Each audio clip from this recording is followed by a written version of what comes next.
What's up, YA nerds? My name is Kaye, and I like to read a lot. And today I want to talk to you guys about Kit's Wilderness by David Almond. This is an older book. Obviously, you can tell how old it is just by looking at the colorization on the pages. I've owned this book for many years.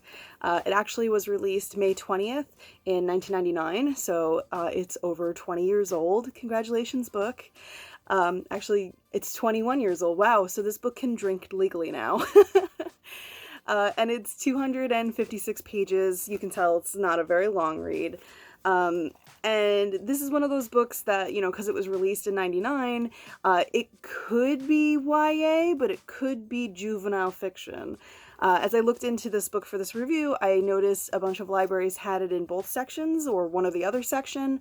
So it is one of those books that's kind of hard to place, I think. You could also see by the giant medal it has on here that it won the Prince Award in 2001. So that's like a really big deal. The Prince Award is awarded every year to a YA book that succeeds, goes above and beyond, is amazing. And every year for the last 2 years, I've participated in a mock Prince Award, which is where a bunch of librarians get together and they talk about the books that have just been released and they pick the book they think will win the Prince Award. I was right once on this committee, so 50% of the time, not too bad. Unfortunately, as I started recording this, my neighbor decided to do lawn work, so if you hear some buzzing in the background, that's what's going on. But let's talk about Kit's Wilderness.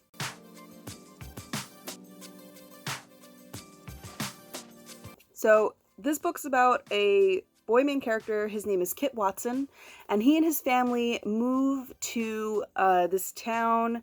Oh goodness, now I don't remember the town's name, and it's not on the back here, but it's an old coal mining town where his grandfather lives. And they've moved back home because his grandfather is forgetting things. Classic case of dementia or Alzheimer's. And again, this was written in 99, so didn't really talk too much about that kind of subject matter. But the whole family moves back home to live with the grandfather and help him decline and pass away, I guess. There he meets John Askew. Everyone has cool names in this book, I don't know. And John Askew is like the loner boy in school. He and Kit get along not really well at the beginning, but Kit is longing for friendship, and so he joins Askew's friend group, John Askew's friend group. Everyone calls him Askew in the book. And then Kit finds out about the game that they all play, and the game is called Death. And basically, these kids all go to an old coal mine, and they sit inside, and John picks someone to die. And then they bring that person further into the mine, and they leave them there for hours. And he dies, But it turns into this crazy hallucination that Kit has when he dies. About the ghosts in the mine, and he asks his grandfather about it because his grandfather was a coal miner, and the grandfather tells him stories about the boys who perished in the mines and how they used to see a ghost all the time, who would follow them in the mines and would take care of them in the mines. And so Kit kind of takes all of this stuff happening with his friend group but also with his grandfather, and he starts writing stories. It's really cool. It's a really cool book. But that's, as far as I remember, that's the plot. I haven't read it since 2003, I think, or 2002, whenever the heck I got my hands on the book. So that's just what I'm remembering of it, and literally my scanning of the back as I was telling you guys about it. I prepare for these reviews, I swear. So, but yeah, it's a very interesting story. It deals with death in a very interesting way. It deals with change in a very interesting way too. And I think that's why it won the Prince Award, and I think it deserved it for that.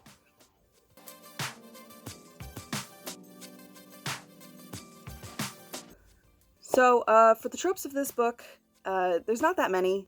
I reviewed the book 2 years ago when it was a little more fresh in my mind, when I had started the YouTube channel and I wanted to talk about old classics, and I think this is an old classic YA book. So there's only a couple. Again, this list is curated by different YouTube different Google searches I've made, as well as talking to other librarians, using famous tropes like The Chosen One and a couple of other things, Trilogy, etc., from, popular books, YA books, but also talking to readers and looking online and looking at like TV tropes and applying them to books. So it's a list of 38 tropes. If you feel like a book that I've talked about hasn't covered a specific trope, you can let me know in the comments below. I don't think many of you are going to watch this video because it's about a really obscure book that like me and 2 other people that I know have read.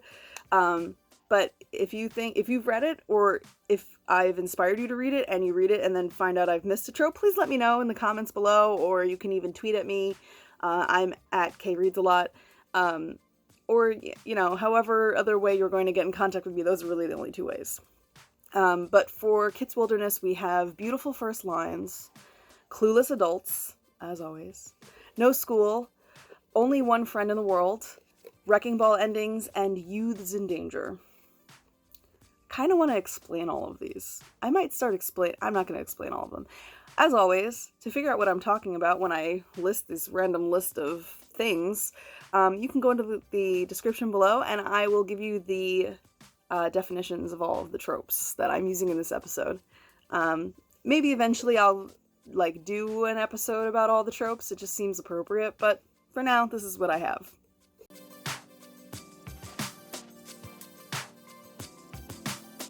So read-alikes, for this book were kind of hard, honestly. Again, this book is 21 years old, so it's hard to find any current read-alikes. It is a ghost story, so you could talk about any ghost stories in YA currently. But when I went on Goodreads and Novelists, it gave me books from the early 2000s, which I think is also great. If you like to read older fiction, why not? So I'll explain how this kind of works too. So whenever you go to a library and you ask a librarian for a book recommendation, they'll go on a series of websites if they have not read the genre that you've read. If you come up to me in a library and say, I'm looking for a fantasy YA book or a scary YA book, or what else do I like to read? A queer YA book, I will give you a list of 50,000 books to read off the top of my head because that's just what I do. Or graphic novels. If you're looking for a graphic novel, here's list. I read all of that stuff, so that's easy for me to do. However, if you came up to me and asked me for, I don't know, a science fiction book heavy on the science, I would be really confused. So I would pull up Goodreads, or Novelist, probably more often Novelist than Goodreads, and I would say to the patron, what's the last book that you read in this genre that you really loved? And let's say that they said they read, I don't know, Do Androids Dream of Electric Sheep? That's sci-fi heavy on the science, I think. I haven't read it. I would type that title into Novelist, and I would pull up the read-alikes for that. You can also do it a number of different ways, especially on Novelist. You could do it on Goodreads too. Type in that book, and then it'll come up with a list of recommendations in the top right corner. This is how librarians recommend books. This is how, the internet has made it very easy to find read-alikes for people who really want to read. So I'm just doing that here. I'm using Goodreads and Novelists, and of the list of 10 books that each website gives me, I pick 2. I will be honest, usually I pick 2 that I've heard of, or I pick 2 that I know the author, or I pick 2 that the cover looks nice. Feel free to go on either website and try to find your own recommendations, I guess. I'm not saying that in a mean or rude way. I'm just giving it as a suggestion. If you want to access Novelist, unfortunately you need to have a subscription to EBSCO. Most libraries have that, so if you have a library card, you should be able to access it. Goodreads is free. You have to make an account. It's owned by Amazon, so you have to deal with that. But other than that, it's a pretty decent resource. I use it to track my books. I use it more often than not to, what have I read? What do I want to read? And that's what I do. Because we've been in quarantine, I've actually gotten my TBR list down to 40 books. It was at 70 before this started. And mostly that's me going, I don't want to read that. I don't want to read that. I don't want to read that. But a lot of it has also been me trying to read everything. Anyway, back to Kit's Wilderness. So for Goodreads, Kit's Wilderness recommendations, we have A Step from Heaven by An Na. know nothing about this book. Very sorry. I'm assuming the reference to heaven also means death, ghosts kind of stuff. But again, sorry, I don't know anything about this book. I haven't read it. And the other recommendation is The White Darkness by Geraldine Hold on. Macarian. I'm so sorry. I'm bad at pronouncing names, apparently. Also don't know anything about this book. Again, I'm assuming because of the subject matters that Kit Wilderness deals with, that it's also about, like, death, ghosts, old towns, something like that. Novelist, we have The Gone-Away Place by Christopher Barzak. Again, I don't know anything about that book. I don't know anything about any of these books. I'm also assuming it's also about ghosts and death, just based on the title and the cover. And we also have Mistwalker by Sandra Mitchell. I've read a couple of Sandra Mitchell's books, and by a couple, I think one. I think I read a book that she edited, which was really good, an anthology that she edited, and maybe one of her other books. I think Mistwalker is about someone who can speak to ghosts. I could be wrong. That's just, I'm making a ton of assumptions in this video. Anyway, if you like any 4 of those books, you're going to like Kit's Wilderness. If you like Kit's Wilderness, you're going to like any 4 of those books. Check them out. Let me know what you think, or not. It's a free world.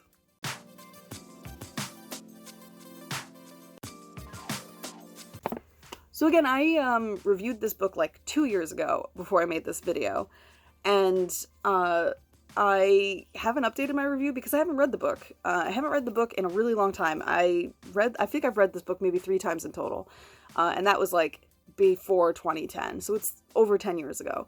The things I wrote about this book are pretty cool, I guess. Again, I reread my review and was kind of like, sounds about right.